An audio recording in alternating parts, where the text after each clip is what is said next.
So welcome to Punky Flute. Today we are going to explore how you can set up the flute and how to clean it.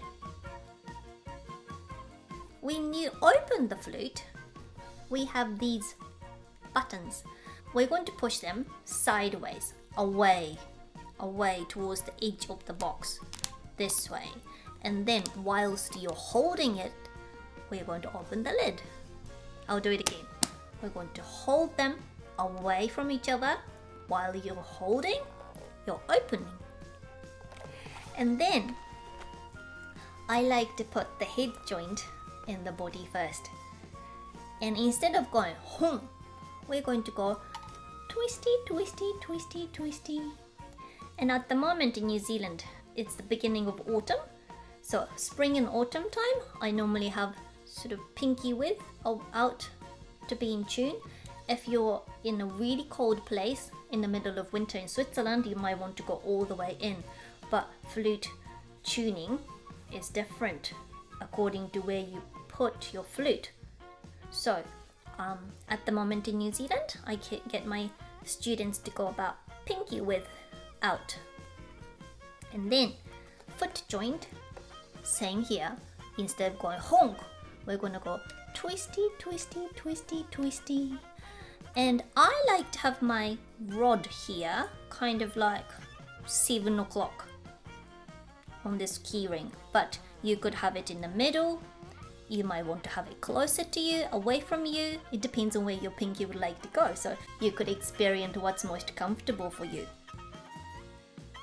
So when you put the head joint, some people would like to have it quite close, and then some people like to have it away from you.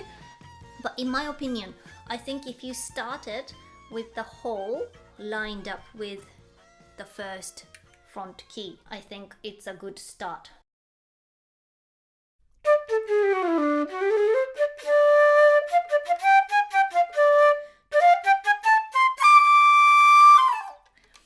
Once you've played, you like to clean. Flute should come with a rod like this and a cloth. But if you don't have a cloth or handkerchief or a cutout of an old t-shirt or something would be really nice. Something really thin so it's not bulky. It can go through the flute. So the rod has a hole and you're going to put the cloth through the hole and then over the top. Hidey, hidey, tidy, tidy. And you want to make it really skinny so it can go through the flute. I like to usually clean the head joint first. And you want to go in and out.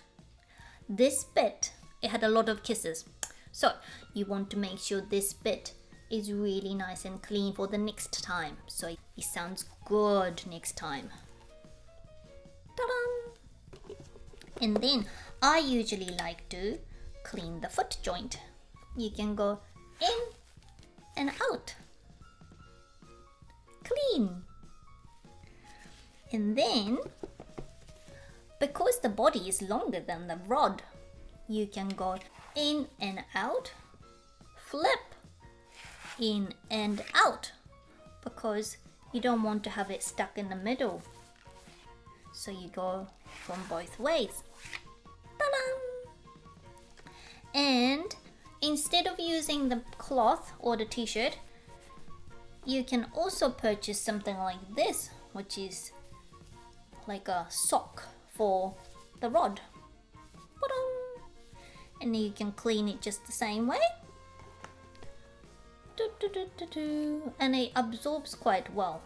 Ta-da! It's like a microfiber cloth, so it absorbs really well.